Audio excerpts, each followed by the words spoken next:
Fala, família Bugrina, tudo bem com vocês? Hoje, nesse período de quarentena, a gente tem um convidado especial trazendo aqui na nossa sessão de entrevistas. É com muito prazer, com muita alegria que eu trago aí o nosso técnico, Thiago Carpini, que tem feito um trabalho espetacular aí nesses últimos 8 meses, 9 meses aproximadamente, uma grande campanha de recuperação durante a Série B do ano passado, um campeonato paulista que começou com tudo, aí tivemos que parar pela quarentena, fizemos um trabalho com os torcedores aí para levantar perguntas, vamos trazer um pouco das perguntas que o pessoal trouxe pra gente aqui, colocou nas nossas redes sociais, mas antes de mais nada eu queria agradecer e dar as boas-vindas aqui ao Carpini. Carpini, muito obrigado, vai ser um prazer muito grande pra gente falar com você, o Bugricast está muito ansioso com essa entrevista e muito obrigado pela sua participação aqui, Carpini. Obrigado, boa noite, Lucas. Eu que agradeço aí o convite, né, a você, ao Bugricast. Aí é a primeira vez acho que a gente está batendo um papo aí, né, o pessoal que vai participar aí com perguntas, interagindo e participando desse bate-papo. Uma boa noite a todos e a satisfação, o prazer é meu. Carpini, eu acho que você representa muita coisa aí pro torcedor do Guarani, representa um cara aqui da região de Campinas, um cara que se identifica com o Guarani, que jogou no Guarani, teve sua carreira como atleta e agora está começando como treinador, também no Guarani, com o pé direito. Para a gente passar um pouco por essa sua trajetória aí como profissional do esporte, profissional do futebol e, claro, também como torcedor, a gente não pode deixar de comentar a sua identificação com o Guarani. Então, eu acho que tem duas perguntas aqui do Alex Ferreira e do Neto. Contar pra gente um pouquinho como começou a sua torcida pelo Guarani, como você se identificou e ao longo da sua trajetória aí como torcedor, alguns ídolos, alguns momentos, algumas passagens que você teve aí com o nosso Guarani. Legal. Vamos lá. Começou desde de infância, né? Parte da minha família, não toda a minha família é bugrina, mas parte dela sim. O primeiro estádio que eu fui enquanto garoto assistir uma partida de futebol foi o Brinco de Ouro, e foi num jogo, se eu não me engano era uma quarta-feira à noite, Corinthians e Guarani, na época ainda de Amoroso, não lembro se o Djalminha estava nesse jogo, mas o Luizão estava, enfim, e aí meu tio me levou, a gente ficou ali naquele anel da cabeceira ali próximo do tobogã, lá do contrário do placar, onde inclusive muitas vezes que eu fui ao Brinco assistir como torcedor, eu sempre gosto de sentar daquele lado. Acho que por eu ter conhecido o Guarani, né, a paixão que onde tudo começou, então ali acho que é um ponto que eu me sinto mais à vontade no Brinco de Ouro, quando eu estava nas arquibancadas e já faz um tempo que eu não estou mais na arquibancada e agora a gente está dentro do campo, podendo estar representando, né, da maneira que as coisas vêm acontecendo. Mas eu tive alguns momentos também na infância no Guarani, ali no clube social. Eu tinha um grande amigo meu que era sócio, cheguei a participar de alguns campeonatos internos no ginásio, nas quadras ali embaixo do tobogã, não no ginásio maior. Então eu gostava muito de estar ali. Teve um fato que eu me lembro muito, que até com o Assis, que hoje fez parte do CA, agora acho que não está mais, no ano passado acho que ele ainda estava. Ele ainda estava, é um cara que eu gosto muito, e a gente foi assistir um jogo no Palestra Itália. Saíram 3 ou 4 ônibus do social ali do Guarani para assistir um jogo do profissional do Guarani. Eu lembro que foi, acho que minha primeira viagem, assim, também muito garoto ainda, para ver o Guarani jogar fora. A gente foi em 3 ou 4 ônibus, uma excursão do pessoal do social, e eu fui com o Assis, ele me deu essa oportunidade. Foi um jogo Guarani-Palmeiras, que o Guarani também ganhou do Palmeiras esse jogo, agora não me lembro se foi 2-1 ou 3-1, e é alguns momentos que vai criando essa identidade, essa paixão, esse carinho que eu tenho pelo Guarani, o lado torcedor, né, que eu nunca escondi nem deixei de lado. Acho que até por tudo isso que eu vivi ali enquanto jovem, tive momentos ruins também no Guarani, quando eu fiz teste nas categorias de base. Eu fiz um teste no Sub-15, eu fiz um teste no Sub-17 com o seu Diogo, o finado do Diogo, gente boníssima. Depois tive a oportunidade de conversar com ele sobre isso e contar essa história. Depois no 17 eu fiz também uma avaliação antes de eu ir para a Malate, um clube já extinto, que depois virou Paulista em Jundiaí. Eu fiz um teste no 17 com o Barbieri, que era o treinador da categoria, também não deu certo nas duas oportunidades. Então foram momentos bons e ruins da infância, Mas ruins pela o sonho, né, de querer ser um atleta ainda de garoto e você ser reprovado numa avaliação é sempre frustrante. Mas isso nunca deixou a paixão, o carinho que eu tenho pelo clube, e como eu ia até comentar, em cima de tudo que Deus tem nos permitido viver no Guarani, na minha vida pessoal, dentro do clube que a gente tem feito pelo Guarani, a gente, eu digo, começando principalmente pelos atletas, pelo torcedor que comprou a ideia e nos apoia, é porque a gente faz as coisas com amor, com carinho, pensando muito na instituição, pensando muito do ônus que a gente pode deixar para o clube.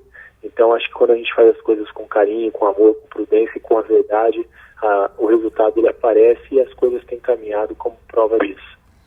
Olha, gente, esse tipo de depoimento é incrível, assim, acho que para todo torcedor que está ouvindo a gente, todo mundo que acompanha o Guarani, acompanha a trajetória do Carpini, é incrível saber que o nosso treinador hoje tem uma história tão conectada aí desde os seus primeiros anos da sua infância, da sua adolescência, tão conectado com o Guarani. Então acho que isso é uma história incrível e acho que todo bugrino, acho que a partir dessas declarações, Carpini, quanto mais você conta um pouco da sua história e mostra os grandes resultados dentro de campo, acho que cada vez mais o torcedor se identifica com você. É realmente uma história incrível que a gente tem muito orgulho de viver nesse momento e também ser muito grato a tudo que você, a comissão técnica, os jogadores, a diretoria, enfim, tem feito nessa sua trajetória aqui pelo Guarani.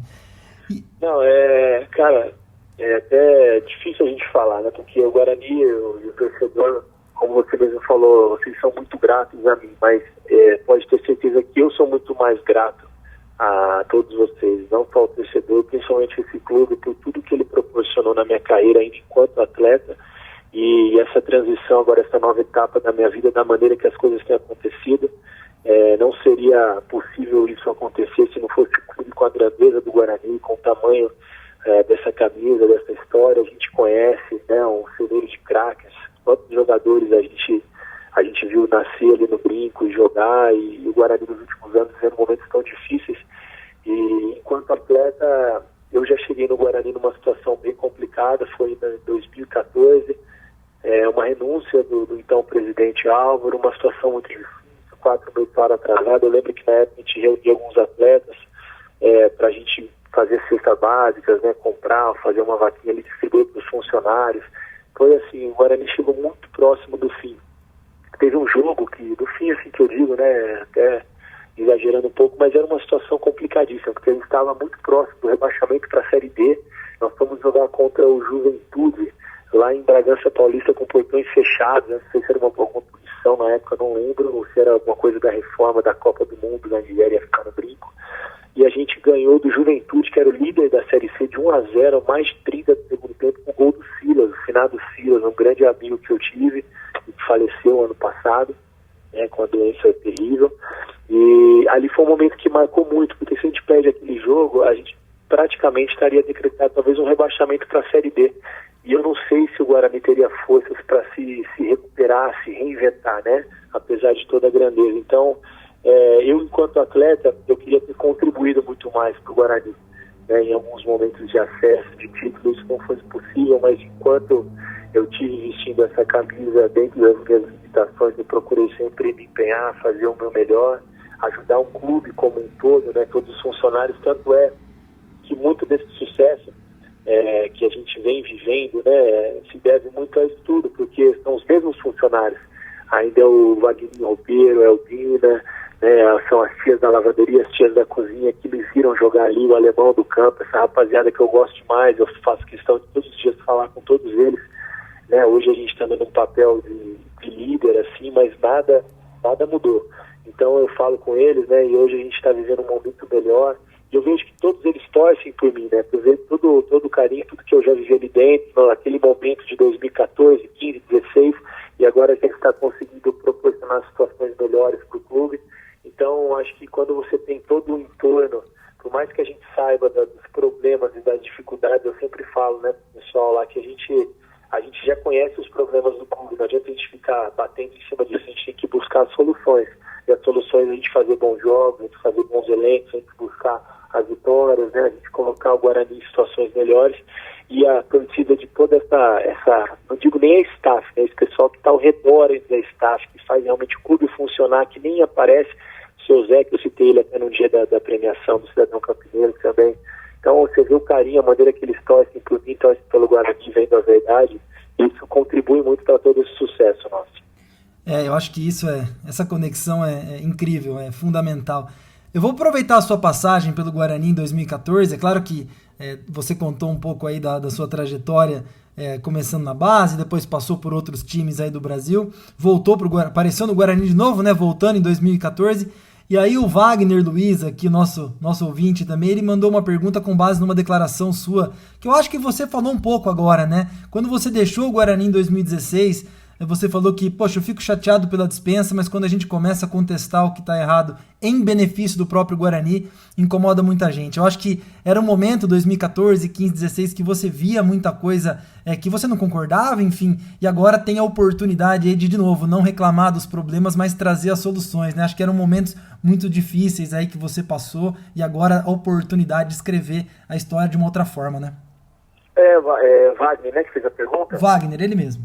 Wagner, boa pergunta aí, prazer, boa noite. É o seguinte, 2014 foi um ano, como eu falei, talvez o fundo do poço, né? A gente tinha mais de 4 meses de salário atrasado, tanta confusão envolveu, e nós viemos trazendo, participando de todo o processo, às vezes elenco querendo fazer greve, a gente segurando, não, vamos jogar, a gente precisa, e as coisas foram melhorando em 2015, mas também não foram boas.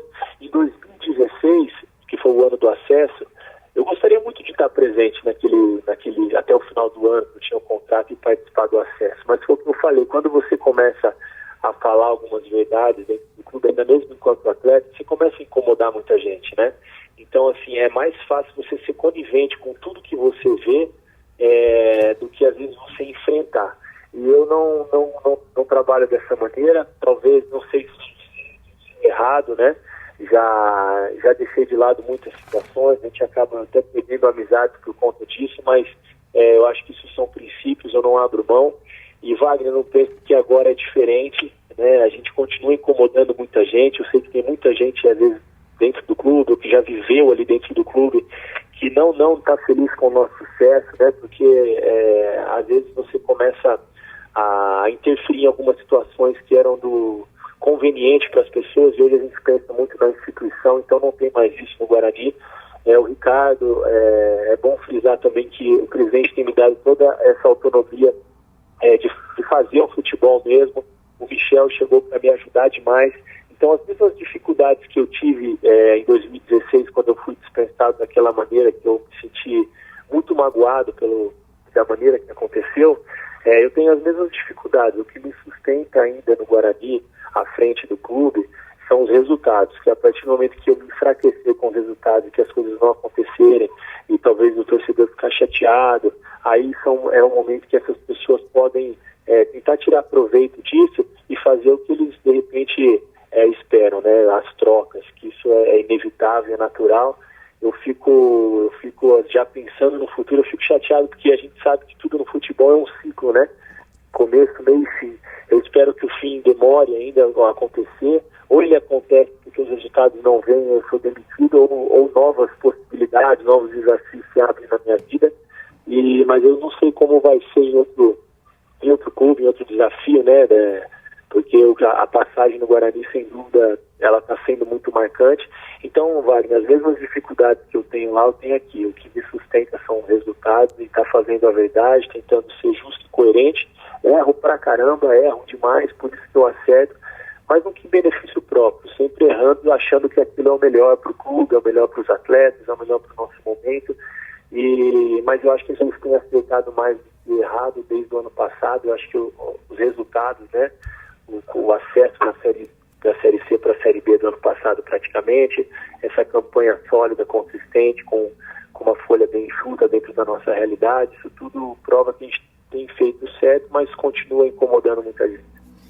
E aí o Carpini deixou o Guarani em 16, seguiu um pouco a carreira de jogador profissional, mas foi migrando para a parte fora das 4 linhas, assumiu alguns desafios lá no Botafogo da Paraíba, até que voltou para o Guarani no ano passado como auxiliar técnico. Poucos meses já assumiu aí a condição de treinador. Eu tenho 2 perguntas aqui, Carpini. A primeira, não é muito comum, né, os treinadores já no Guarani, já, enfim, times aí de expressão, ser praticamente a primeira experiência num grande time. Normalmente um treinador vai construindo a sua bagagem em outros times, campeonatos menores. Você teve a experiência no Botafogo e logo já migrou para o Guarani, né?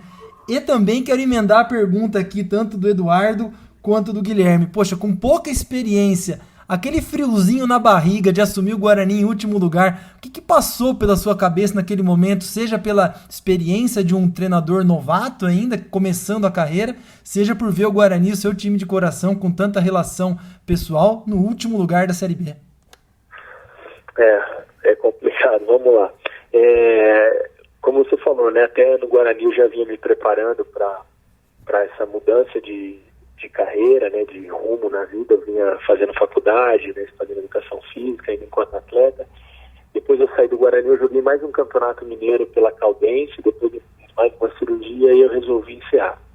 Logo em seguida, achei que eu fosse ficar um período ainda resolvendo, né, para qual caminho, para qual direção tomar dentro do futebol. Eu sempre imaginei que fosse dentro do futebol, porque eu amo, é o que eu gosto de fazer. E aí eu tive um convite do professor Evaristo Pisa, que foi meu treinador no Guarani 2014, um cara que a gente é muito amigo, pessoa fantástica, um ser humano maravilhoso, que eu aprendi muito com ele. A gente foi para o 15 de Piracicaba, fez uma campanha muito boa, perdendo acesso para o próprio Guarani, que hoje está na Série A1, porque fez aquele acesso em cima do 15 de Piracicaba. Foi um empate 0-0 em Piracicaba, depois perdemos de 1-0 em Campinas. Ali foi o meu primeiro trabalho com o professor Pisa. Depois tivemos o convite para o Botafogo da Paraíba, fizemos uma campanha boa, campeão estadual, até a quarta fase da Copa do Brasil. Fizemos uma final inédita de Copa do Nordeste contra o Fortaleza, né, que a gente tirou Ceará, Bahia, Vitória, CSA, clubes de Série B e Série A, com o modesto time de Série C. Foi nosso segundo trabalho junto. E eu nunca com ele, nesse 1 ano de auxiliar, eu nunca tive a experiência de ficar comandando. Ele nunca foi expulso, nunca aconteceu nada, então eu sempre fui auxiliar. A minha primeira experiência mesmo foi do jogo contra o América Mineiro, naquele jogo lá em Belo Horizonte, na minha estreia, depois de toda aquela mudança. E eu tive o convite de voltar para o Guarani. O convite foi feito pelo Fumagalli. Ele que encabeçou essa ideia, esse projeto, me ofereceu o convite, aceitei, mesmo nas condições que o Guarani me ofereceu, achei que era o melhor, está próximo da minha família. A diretoria também atendeu o pedido dele, e depois de 30 ou 40 dias eu tive a oportunidade de assumir. A diretoria falou: a situação está complicada, isso todos nós já sabíamos, né? Mais de 90% de chance de rebaixamento. Faz 2 jogos que a gente precisa ter calma para escolher um novo nome, não vai ser você. Eu falei: não, tudo bem, pode escolher tranquilo que eu vou fazer o meu melhor. E escolhe com calma que nós temos mais uma bala só, não podemos errar o tiro. Isso então, o presidente ainda era o Palmeirão com a diretoria dele quando foi essa reunião. A única coisa que eu pedi é que não houvesse interferências. Eu falei: eu vou fazer, mas eu faço as coisas da maneira que eu achar certa, correta. E todos eles falaram: não, toca o barco, pode fazer o que você achar que tem que fazer. Essa foi a minha única condição. E aí as coisas caminharam dessa maneira, né? A gente conseguiu os resultados, conseguiu salvar um ano e salvar o ano seguinte. O frio na barriga, ele acontece a cada jogo, né? Porque eu tenho aprendido a cada jogo, a cada semana. Tem todo esse lado também de estar dirigindo, iniciando a minha carreira como treinador no clube que eu tenho um carinho enorme, um clube de coração, um clube que eu fui atleta, um clube que eu fui da arquibancada, um clube que eu fui do tobogã, um clube que hoje eu sou treinador. Então foi uma experiência maravilhosa. Num primeiro momento eu aceitei para fazer os 2 jogos, depois eu cheguei em casa e falei: caramba, e agora? 2 jogos no Guarani, sou eu que vou fazer. E aí que caiu um pouco a ficha, né? No primeiro momento eu falei: vamos lá, vamos pedir direção de Deus e colocar as minhas ideias, fazer aquilo que a gente achar que é o correto, que é o certo, que é o melhor para a gente tentar ganhar os jogos que eram difíceis, né? A gente precisava de 6 ou 7, 8 vitórias, não sei. E os jogadores compraram a ideia da maneira que eles compraram, né? Eu procurei ser justo, coerente, falar a verdade, me coloco no lugar de cada um deles antes de tomar qualquer decisão. A gente se trata com muito respeito e com muita cobrança. Na hora de trabalhar, a gente precisa trabalhar e trabalhar muito, com muita intensidade, mas a gente está o tempo todo junto, a gente brinca, a gente conversa, a gente tem um momento de tudo. Então acho que esse bom ambiente, esse bom vestiário que nós construímos, sem interferência externa, nada dos problemas externos do Guarani, seja quando teve a situação de impeachment, presidência, eleição, não sei o que, a gente nunca deixou isso passar para a porta do vestiário para dentro. Então ali dentro é o nosso ambiente, é sagrado, Ali a gente defende uma instituição, a gente representa uma torcida muito grande, uma história enorme, né? E hoje o seu Sérgio Prado, que foi um cara fundamental também nesse processo para mim, tem sido ainda o Michel, que veio para agregar muito. Então a gente procura seguir esse caminho. Claro que em algum momento as coisas também vamos ter dificuldades, vão ter turbulência, faz parte do processo, mas mostra que é o caminho. Você fala uma coisa, Carpini, e assim, nós somos mais ou menos da mesma idade, acho que nascemos praticamente no mesmo ano, e eu acompanhei muito, um pouco, a trajetória do Carlos Alberto Silva como treinador, e você fala uma coisa que ele repetia a exaustão toda vez que ele treinou o Guarani, que o vestiário é um ambiente sagrado do jogador e da comissão técnica. Ali dentro não é para ter interferência, não é para ter palpite, e é muito interessante como isso pesa no dia a dia, como isso pesa nas vitórias, pesa nas derrotas também. Eu acho muito interessante essa ênfase que você dá no vestiário, porque no fim é isso mesmo, né? É o momento dos jogadores, da integração do elenco e de se lavar a roupa suja, de se comemorar os resultados. É muito interessante como você e óbvio, né, o Carlos Alberto Silva em outros momentos falam da importância do vestiário. Não, é fundamental. Eu lembro isso como atleta, eu vivi muitos bons vestiários e muitos ambientes assim, de grupos bons e ambientes horríveis. Então eu sempre falo para os atletas, aqui é o nosso ambiente, isso aqui para nós é sagrado, a gente tem que ter o máximo de respeito, e eu penso que o clube de futebol tem que ser dessa maneira. Todos são importantes, a diretoria, o executivo, o superintendente, cada um dentro da sua função, né? Sem interferências externas, porque é muito fácil você querer interferir de alguma maneira, você tem influência sobre alguma decisão sem assumir responsabilidade. Isso é muito fácil. Você falar, não é o A, é o C, só para arquibancada e vai assistir o jogo. Você não está no dia a dia, você não está lá dentro, você não vai ser cobrado por isso. Então, exercer influência sem responsabilidade é muito fácil. Então, o vestiário é o nosso ambiente, comissão técnica, atletas e ponto. Né? Cada um dentro da sua função é importante, a diretoria correndo atrás de recursos, dando condições de trabalho para nós, que o Ricardo tem dado, né? Bons hotéis, a gente tem buscado melhorar nossa infraestrutura de academia, conseguimos alguns aparelhos novos, agora a gente está buscando alguns polares, frequencímetros, coisas que a gente precisa melhorar, precisa deixar um legado para o clube precisa ter coisas para quem venha depois, para a gente continuar essa caminhada. Então, acho que cada um fazendo dentro da sua função é o segredo do sucesso e preservando o que é de mais importante dentro de um clube, é o vestiário.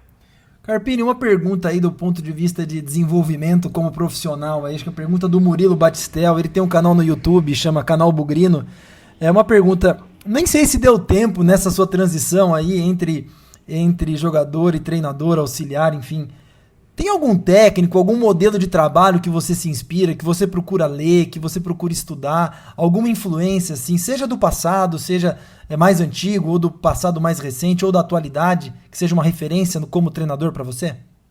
Cara, eu já li os livros do Guardiola, gosto muito do sistema de jogo dele, acho que é uma referência mundial, né? Um futebol bem jogado, um futebol de posse, de construção, de objetividade, de buscar o gol o tempo todo, de buscar a vitória, de ter muito mais vontade de ganhar do que medo de perder. Isso me encanta, sabe? Essa coisa, eu respeito qualquer modelo de jogo, qualquer situação de cada profissional que hoje, né, estiver dirigindo o seu clube, mas esse jogo de jogar por uma bola, de jogar todo fechado, esperando um erro do adversário, uma transição, não é muito o que eu gosto de futebol, da maneira que eu vejo futebol e da maneira que eu vejo o Guarani desde quando eu assumi. Tanto é que a gente tem procurado implantar essas ideias dentro de alguns conceitos que eu penso de futebol. Gosto muito do trabalho do Diniz, não tive a oportunidade de trabalhar com ele. Claro que dentro do modelo dele e dos meus modelos e plataformas a gente tem alguns pontos que são diferentes, né? Mas muito do que ele faz eu gosto também, sempre gostei. Gosto muito do Renato Gaúcho, foi meu treinador em 2010 no Bahia. Eu gosto muito da gestão de pessoas do Renato, de como ele lidar com o ambiente, como ele fala do vestiário, isso que a gente acabou de falar do vestiário, isso eu trago muito dele. Você pode ver os times que ele joga, o ambiente, como os atletas compram a ideia, como são comprometidos, há quantos anos ele vem fazendo bons trabalhos, né?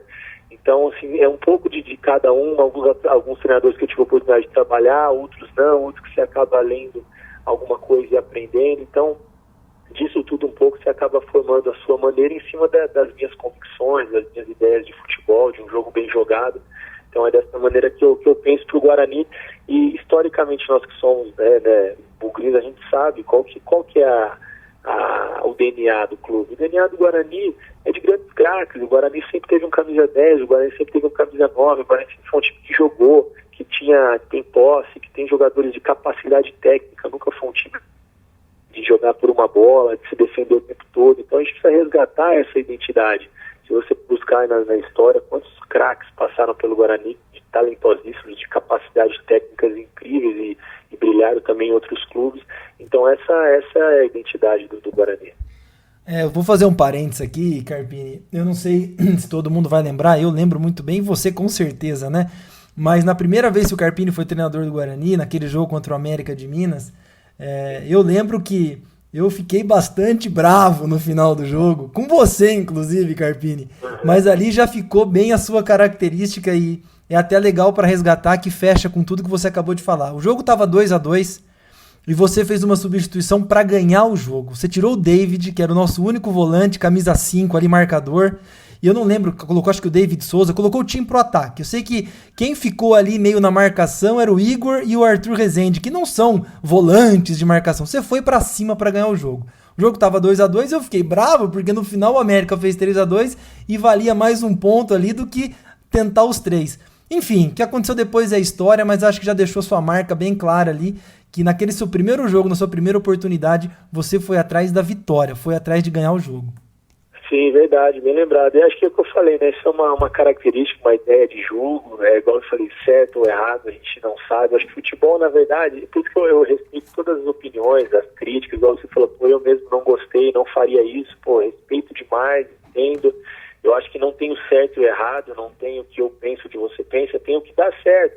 Naquele momento não deu, em outras oportunidades deu, né? A gente fez uma situação também contra o Sport, eu praticamente joguei sem nenhum jogador de contenção, contra o melhor ataque da Série B, e nós ganhamos o jogo no final, como poderíamos ter perdido, só que assim, é o que eu falo da vontade de ganhar, da coragem de jogar, e naquele momento, quando a gente eu não lembro se nós saímos na frente, não, a gente tinha acabado de tomar um empate, se eu não me engano, né? A gente fez 1-0, eles deram 2-1 e a gente empatou, a gente fez 2-1 e aí isso. Aí teve um pênalti, se eu não me engano, do Giareta, foi 2-2, e eu senti que a gente vinha fazendo um bom jogo, a gente estava confiante no jogo, eu achei que dava pra gente ganhar. Então eu falei, vamos ganhar, talvez nessa altura do campeonato ou ganha ou perde, se ficar de empate, talvez não dê certo. E muito também do que você falou, aquilo que eu penso, um pouco da minha identidade, alguns falaram loucura, ousadia, não sei, né, respeito a opinião de todos, mas não abro mão de algumas convicções, de alguns conceitos, erro, acerto, mas naquele momento eu achei que a gente tinha condições de ganhar o jogo, e tinha mesmo, tanto é que foi uma felicidade no menino que finalizou, uma infelicidade muito grande nossa, o terceiro gol, né? Mas ali nós já apresentamos uma evolução muito grande, foram 2 dias só de trabalho, mas já foi um time que teve mais posse, mais construção, fez 2 gols numa partida que isso já não acontecia há muito tempo, então ali a gente começou a nossa caminhada. Foi exatamente isso. Carpini, agora vamos avançar no tempo e vamos falar desse campeonato paulista. Você comentou das dificuldades, dificuldades assim, com as restrições orçamentárias que o Guarani tem, folha bem modesta. Começamos ali como patinho feio, você falou várias vezes, tem outros times aí, deixa a gente fazer o nosso trabalho. Eu acho que é uma campanha, você que está no dia a dia talvez não seja tão surpreendente, mas o grande senso comum dizia que o Guarani era o mais fraco dos 4 ali, e hoje está numa condição, vamos ver como é que vai se desdobrar o Paulistão, né?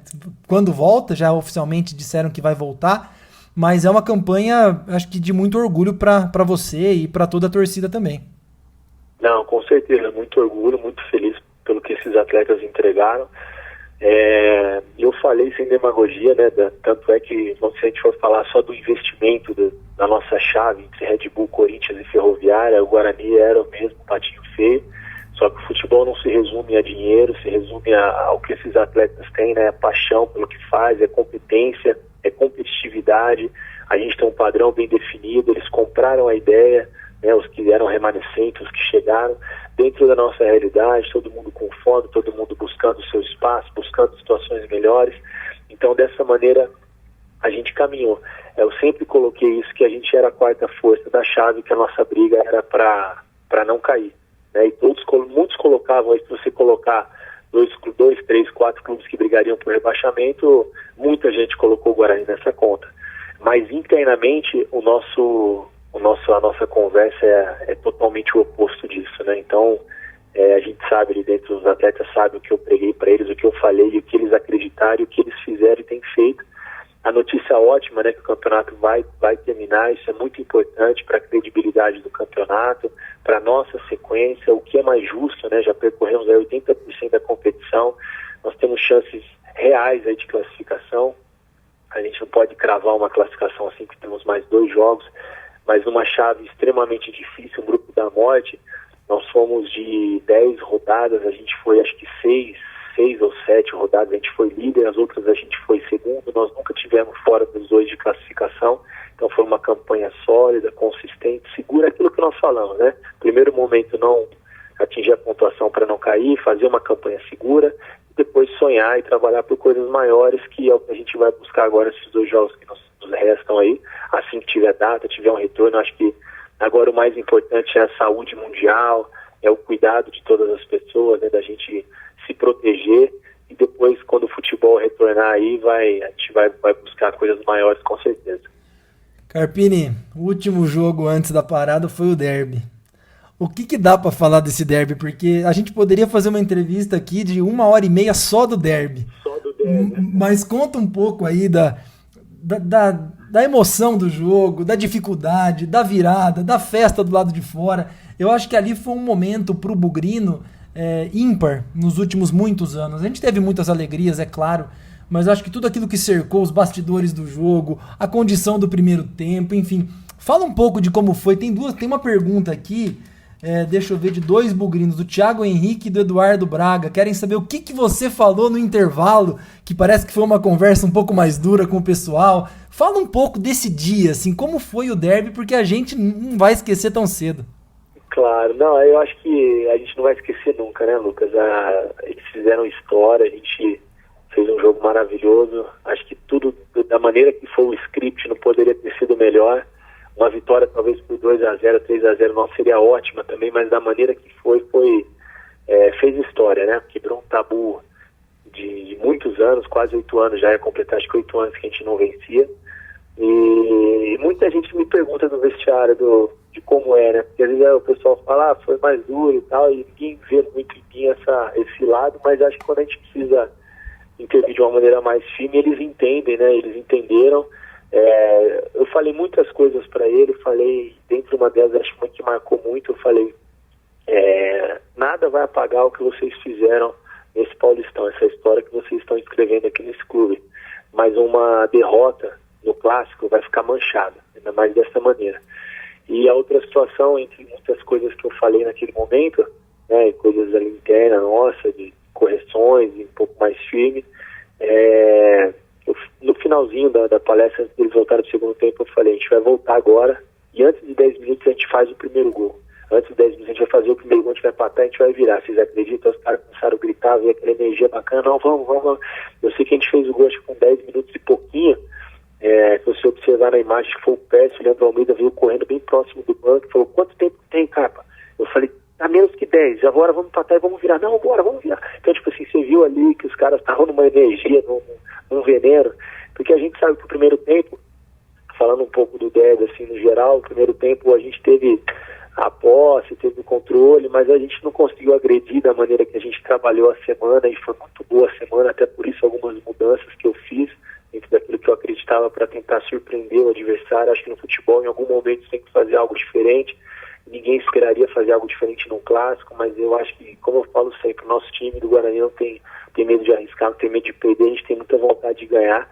E a Ponte teve 2 situações de bola parada, né? O pênalti, uma bola parada que a gente errou e tomou 2 gols. Então era um jogo que o primeiro tempo fosse 0-0, nada iria acontecer, nós tivemos uma chance só, acho que com o Giovani, mas no segundo tempo acho que valeu também a conversa do vestiário, um chacoalhão, os caras entenderam que a gente podia e deveria dar um pouco mais. Depois algumas mexidas que nós fizemos, eu falo nós da comissão, nós grupo de atletas, que a gente trabalhou 2 situações durante a semana para esse jogo. Uma foi a do primeiro tempo e a outra foi a do segundo. Ou começaria de um jeito e terminaria de outro, enfim. Mas uma das duas a gente tinha o mínimo de conceito, né? Eu não gosto de pedir para o jogador fazer uma função sem a gente trabalhar antes e ver se vai encaixar nosso modelo de jogo. E no segundo tempo foi um segundo tempo fantástico, da maneira que foi. Teve um fato bem curioso também que eu já acho que até comentei isso numa outra entrevista a semana passada, me perguntaram que não era o Juninho que ia entrar. O Juninho foi até muito criticado, né, na estreia contra o Palmeiras, mas vale lembrar, cara, que o Juninho me ajudou muito naquele jogo, porque ele chegou 2 dias antes. Eu não tinha o Todinho, o Rafael Costa, Bruno Sávio, quase não tinha atacante, não tinha o Renanzinho, eu tinha só o Matheus, o alemão, que eu coloquei pro meu jogo como titular, o Crispim, que eu adiantei para fazer um pouco mais na frente, próximo do alemão, e precisava de um atacante no banco. Falei, Juninho, sei que chegou agora, você não conhece nossas ideias, conceitos, mas, pô, me ajuda. Falei, professor, vamos embora, tô aqui para ajudar, não tem problema não. Não entrou bem, não fez um bom jogo, natural, né, pouco conhecimento daquilo que a gente trabalha. E nesse jogo eu falei com o auxiliar, a hora que a gente fez o primeiro gol, eu falei, dá mais 7 minutos que a gente vai abrir um pouco mais, eu vou colocar uma linha de 4, nós vamos fazer mais um atacante, nós vamos empatar o jogo. Aí eu falei, 10, 5 minutos você chama fulano pra mim. Aí ele veio e falou, cara, já deu 5, pode chamar? Eu falei, chama, mas chama o Juninho. Ele falou, mudou? Eu falei, não, chama o Juninho. Aí eu falei, não, a semana do Juninho foi boa, ele vinha merecendo essa oportunidade, é um cara que próximo da área finaliza muito bem. E o Juninho entrou e fez o gol. Pô, ele pulou esse menino e falou, caramba, não acredito, cara. Então foi muito... E a hora que a gente fez o segundo, cara, eu tinha convicção, assim, não poderia, posso falar com certeza, mas sabe, quando você tem que... Eu falei, cara, 2-1, 2-2, e jogando bem, o segundo tempo, pô, praticamente intocável, né? A gente se expôs um pouco mais, claro, correu o risco de também tomar o terceiro, né? O segundo gol e o terceiro. E eu falei, pô, a gente vai virar esse jogo. A hora que o Thalisson cortou pra dentro, que a bola... Eu vi que o Ivan esticou, ela passou, eu falei, pô, pra fora foi gol, né? Porque já passou do goleiro. Aí a hora que ela balançou na bochechinha, eu falei, pô, não acredito, né? Deus é bom demais. E aí virou aquela festa, aquela sintonia, né? Que a torcida depois, a gente comemorando junto, quebrar um tabu, tirar um peso, fazer história. Isso tudo foi, pô, muito marcante na minha carreira. Uma carreira curta, né? São, igual você falou, 7, 8, vai para 9 meses aí, mas... Muita coisa tem acontecido, Deus tem me permitido viver coisas muito grandes dentro do Guarani, para o Guarani, e eu espero que as coisas continuem dessa maneira, que a gente possa continuar colhendo frutos, tenha um ano tão seguro quanto foi o ano passado. Você desculpa, às vezes, Lucas, eu gosto de falar de futebol demais, eu adoro falar do Guarani, do trabalho, assim, então às vezes eu me empolgo e falo demais, você pode ir cortando aí, viu? Ô Carpini, de forma nenhuma, o pessoal adora te ouvir, cara, tá sendo super gostosa essa conversa aqui. Eu quero aproveitar, você falou da sua carreira, você falou dos resultados, e lá no começo da entrevista você falou um pouco de ciclo também. O que é um ciclo para você dentro do Guarani? A gente sabe que um dia esse ciclo vai acabar, como acaba na vida profissional de todo mundo. Então, primeira pergunta, né? O que é um ciclo para você? E a segunda, como você quer ser lembrado como treinador do Guarani? Bom, vamos lá. Eu acho que o ciclo, como eu falei, né? Um começo, meio fim. O começo, da maneira que ele foi tão conturbada, eu poderia aproveitar aquele momento de Série C. Eu tive aí 2 ou 3 boas situações. Se eu fosse levar em consideração só outras coisas, como financeiro, por exemplo, talvez eu teria saído já no final do ano, mas eu tenho certeza que o ciclo ele ficaria incompleto, né? Eu fiz uma boa campanha, eu segui novos caminhos, mas faltava. Então eu achei que não era o momento. Eu acho que esse ciclo agora passa por esse Campeonato Paulista, por trazer no dia a dia tudo aquilo que nós traçamos lá atrás como meta para esse campeonato. Tive situações depois na terceira rodada do Paulistão também para sair, não sair. As coisas vão continuar aparecendo, que é natural, como eu falei, o Guarani é muito grande, aparece para mim, aparece para o Crispim, para o Giovanni, para o Taldinho, para o Jéssica, aparece para todo mundo. O futebol está todo mundo vendo, ainda mais você vê um gigante como o Guarani renascendo de um futebol bem jogado, de bons resultados. Então, eu acho que consolidando esse trabalho do Paulistão, um sonho que eu tenho ainda fazer um grande brasileiro em 2020, por que não sonhar com coisas maiores, mas a gente não pode ficar vendendo que nós vamos subir, porque a nossa realidade é outra, nossa equipe, nosso clube é muito grande, mas a nossa realidade é difícil, as coisas são difíceis internamente. Eu sei do sacrifício da diretoria, o que o Ricardo tem feito para conseguir honrar tudo aquilo que a gente vem se comprometendo com os atletas e funcionários, enfim. Mas eu acho que o ciclo seria uma Série B consistente, a gente brigando sempre na metade de cima da tabela e no final aí podendo sonhar até com coisas maiores, com acesso. Eu gostaria de ser lembrado dessa maneira, de um treinador que saiu da C para A. Talvez isso seria um sonho, não sei se eu estou sonhando alto demais, mas eu falo da C porque o ano passado era praticamente o que a gente tinha. A B hoje é uma realidade e a Série A é um sonho. Passando por todos esses ciclos, ainda teve um campeonato paulista consistente, com uma chance grande de classificação, que não acontecia há muito tempo. Então acho que aí nós estamos caminhando talvez para o final do ciclo, eu vejo assim, a não ser que as coisas continuem acontecendo, o Guarani continue entendendo que eu seja a melhor opção para o clube, né? Enfim, aí o futuro a Deus pertence, mas eu gostaria de ser lembrado dessa forma, como um treinador que deixou um legado, que fez sempre o que foi melhor para o clube, conseguiu bons resultados, teve o apoio da torcida. Acho que ser lembrado sempre por esse carinho que o torcedor tem, essa paciência também. Muitas vezes a gente entende quando não se faz bons jogos, né, a agitação do torcedor, tudo isso faz parte do processo, isso aí nos fortalece, mas acho que isso é o que eu tenho de sonhos, de metas. Se Deus permitir que a gente viva tudo isso aí, espero que o ciclo ainda perdure aí por mais um tempo. Só para ser justo aqui com as pessoas, essas perguntas foram enviadas pelo José Carlos Calori e pelo Guilherme Abreu. Consegui completar aqui a sugestão deles. Carpini, já para a gente encerrar aqui, eu queria fazer um testemunho, um agradecimento para você, não só pelos resultados, mas a torcida do Guarani, a gente viveu as divisões mais inferiores, a gente sempre viu discussões de alto nível em futebol acontecendo muito longe da gente. A gente via mudanças táticas, técnicas, discussões em mesas redondas, e o Guarani nunca era lembrado. E talvez por conta disso, a nossa própria torcida se acostumou a ver um futebol que talvez não seja o futebol que é praticado de verdade, né? O jogo de futebol. A gente viu aí divisões inferiores, talvez até treinadores já com outras experiências, outra forma de pensar. E eu acho que você, Carpini, está obrigando, como consequência do seu bom trabalho, do seu bom resultado, a torcida do Guarani a entender o futebol de uma forma diferente, que é uma experiência que a gente não tinha até alguns anos atrás, justamente por tudo aquilo que eu falei. Então, a hora que a gente vê você falar em formações táticas, em variações, em melhor aproveitamento dos jogadores, as suas entrevistas coletivas antes e depois dos jogos, elas são muito diferentes pra gente. Eu acho que você tá obrigando, de novo, de uma forma positiva, a torcida a entender o que é o futebol. O friozinho na barriga do Jefferson saindo tocando bola junto com o zagueiro, com o lateral, sempre vai ter, mas tem um motivo. Tem um motivo, que é fazer uma boa saída de bola, evitar o chutão.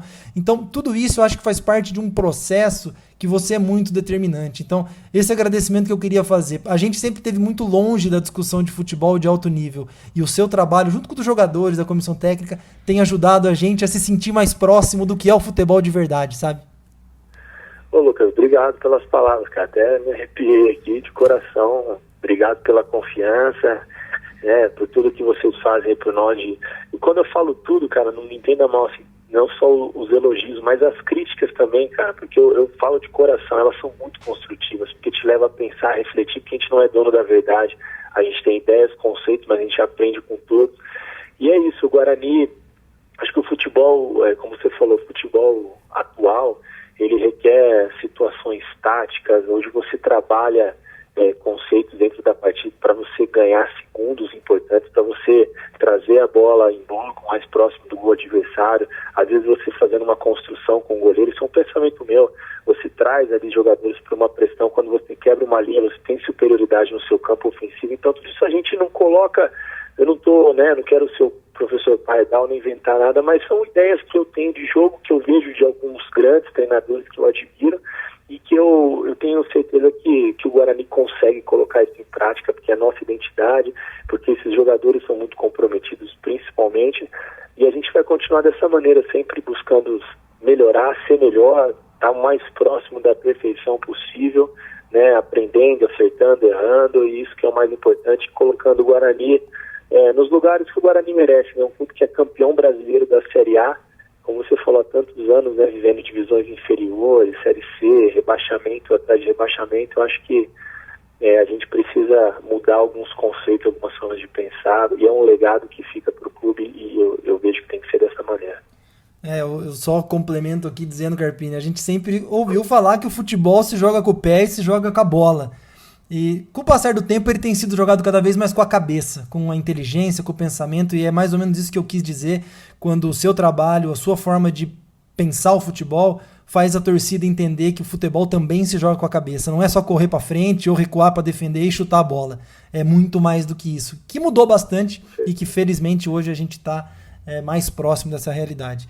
Eu queria te agradecer, Carpini, acho que uma conversa espetacular. Muito obrigado por todas as histórias que você contou, por fazer o trabalho que você faz. Continua fazendo esses bons resultados e principalmente nós terminamos o Paulistão em alto nível. Acho que os jogadores estão aí meio de férias, meio trabalhando, mas quando voltar, vamos que vamos, porque a ansiedade está grande. A gente quer ver essa classificação para o mata-mata, se Deus quiser. Se Deus quiser, e nós vamos buscar eles com certeza. Eles estão de férias, mas a gente tem um grupo aqui dos atletas que estão treinando muito, cara. Nosso grupo é muito determinado. Espero que a gente volte aí mais forte do que nunca para esses 2 jogos finais, busque essa classificação e vamos sonhar e trabalhar por coisas maiores. Obrigado pela participação, cara. Eu que agradeço sempre que possível. Esse momento que a gente não tem nem muitas vezes assunto para falar, o futebol todo parado, sempre que precisar, a gente está por aqui. É sempre bom falar de futebol, falar do Guarani, de tudo que a gente está vivendo. Eu que agradeço todo o apoio, a participação. Obrigado aos torcedores, que participaram, mandaram as perguntas, participaram aí ao vivo, mandando algumas curiosidades também. Enfim, é bacana essa sintonia que a gente tem, que a gente não perca isso. Joia, Carpini, muito obrigado. Eu acho que a rotina de trabalho continua, fora de campo, mas em breve voltaremos a nos ver nas arquibancadas, se Deus quiser. Se Deus quiser, um futuro muito próximo, com muita segurança para todos, a gente vai estar de volta, fazendo aquilo que a gente mais gosta, o torcedor também fazendo aquilo que eu mais gosto, que está no campo, nos apoiando. Espero que tudo isso passe e vai passar, tudo passa e acho que a cada dia que a gente fica nesse isolamento, a gente está mais próximo do fim disso tudo e em breve a gente volta ainda mais fortalecido, se Deus quiser. Valeu, cara, é isso mesmo. Um grande abraço e até a próxima. Valeu, Lucas, um grande abraço, é um prazer enorme. Boa noite a todos, Deus abençoe vocês. Avante, avante, meu bugre, que nós vibramos por ti, na vitória ou na derrota, hoje sempre Guarani. É Guarani, é Guarani, é Guarani.